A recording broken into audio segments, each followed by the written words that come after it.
तुमको भी देंगे। तो अर्थ का मतलब पृथ्वी, आवर का मतलब है हमें 1 घंटा जो है साथ में। तो आज 28 मार्च 2025 है, तो आज ये 58 और ये हर साल मार्च के अंतिम सप्ताह को रात को 8:30 से 9:30 बजे तक मनाया जाता है।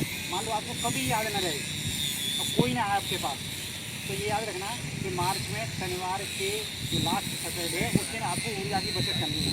1 घंटे शांति से बैठना, सब काम करके अपने शाम को 1 घंटे बिजली की जो है बिजली बंद करके, टीवी बंद करके, मोबाइल बंद करके शांति से बैठना।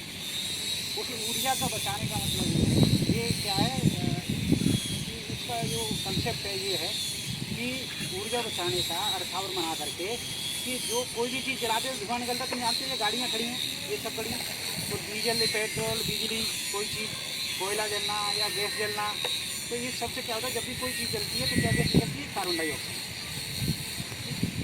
तो सड़कर के जो हमारे सड़कर के मीथेन गैस निकलती है, तो ये होती हैं जो वायुमंडल को गर्म कर रहे हैं, ग्रीन हाउस गैसें होती हैं। अब हमारा जो वायुमंडल है तापमान बढ़ने की वजह से जो वायुमंडल ये ग्रीन हाउस गैसें बढ़ गई बहुत सारी जैसे जला के, तो ये इसकी वजह से वायुमंडल का तापमान बढ़ गया है, जिसको बोलते हैं ग्लोबल वार्मिंग। ग्लोबल मानो मतलब पूरी पृथ्वी, और वार्मिंग का मतलब गर्म होना। उस पृथ्वी जो हवा गर्म होने से क्या हो रहा है कि जलवायु परिवर्तन की समस्या खड़ी हो गई। देखो अब तुम महसूस कर रहे होगे कि गर्मी और सर्दी में कुछ ना कुछ अंतर तो है, बारिश में, तीनों चीज़ में अंतर है। पहले से और अब में तुम्हें अंतर लगता होगा कि जब सर्दी जाएगी तो बहुत ज़्यादा सर्दी जाएगी, बहुत ज़्यादा ठंड पड़ेगी। गर्मी पड़ेगी तो चाहे 15 दिन पड़े, चाहे 1 हफ्ता पड़े, लेकिन इतनी ज़्यादा पड़ेगी कि आदमी की बहुत हालत ख़राब हो जाएगी।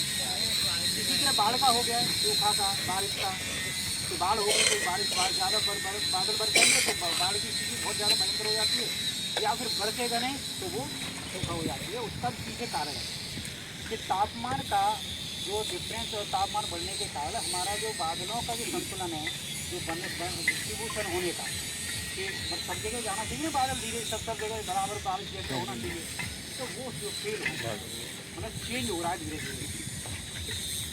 तो चेंज होने की वजह से क्या है कि कहीं बादल ज़्यादा पहुंच जाते हैं, कहीं कम रह जाते हैं, वो तापमान वायुमंडल का बढ़ने की वजह से। जैसे अभी वायुमंडल का तापमान जो है औसत तापमान होता है, जैसे तुम कोई चीज़ का औसत निकालते होगे ना, तो इस औसत का सही चलता है।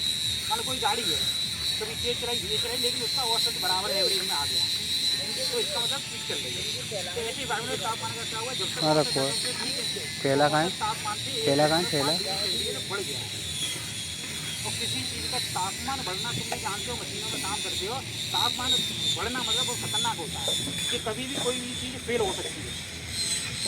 तो वायुमंडल की स्थिति वही हो गई है कि अगर वायुमंडल में तापमान और बढ़ा, जैसे हमने ये ग्रीन हाउस जैसे हैं, कार्बन डाइऑक्साइड, मीथेन जैसे हम लोग ऊर्जा का हमने संरक्षण नहीं किया किसी तरह से, तो फिर ये और बढ़ जाएंगी। तो 5 साल 2030 के आसपास से फिर स्थिति बहुत खराब हो जाएगी।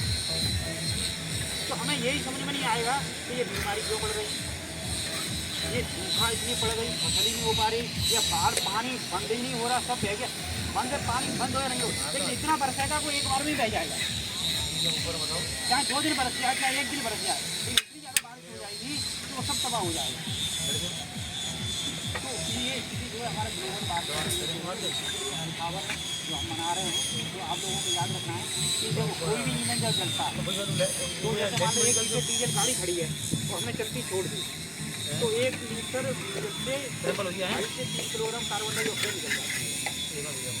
ऐसे ही पेट्रोल से निकल जाती है 3 किलोग्राम के आसपास, ऐसे ही गैस से निकलती है 3 किलोग्राम के आसपास, इन सबसे लगभग कम ज़्यादा थोड़ी सी सबसे निकलती है। तो हम जब तक इसको नहीं रोकेंगे, जैसे बिजली किससे बनती है, या तो कोयले से बनती है, या गैस से बनती है, या जो जनरेटर चलते हैं तो पेट्रोल और डीजल लगता है। और देखिएगा पेड़ क्या करते हैं, पेड़ इस कार्बन डाइऑक्साइड को सोखते हैं, ठीक है। तो उस कार्बन पेड़ कितने लोग लगा रहे हैं, हर आदमी को लगाना चाहिए कि जिससे वो अपना जो ईंधन जला रहा है उसको बराबर कर ले, उसको न्यूट्रल कर ले, लेकिन ऐसा हो नहीं रहा है। तो कार्बन डाइऑक्साइड कम नहीं हो रही और बढ़ रही है, लोग पेड़ और काट रहे हैं। जैसे रोड बनते हैं या कोई चीज़ बनती है, तो उतने पेड़ जो पहले थे उतने पेड़ नहीं लगे, उससे कम लगे हैं। वो विकसित नहीं हो पा रहे। तो इसलिए हमें आपको सबको ये कोशिश करनी है कि हम जो पर्यावरण क्षेत्र में और ओके ठीक।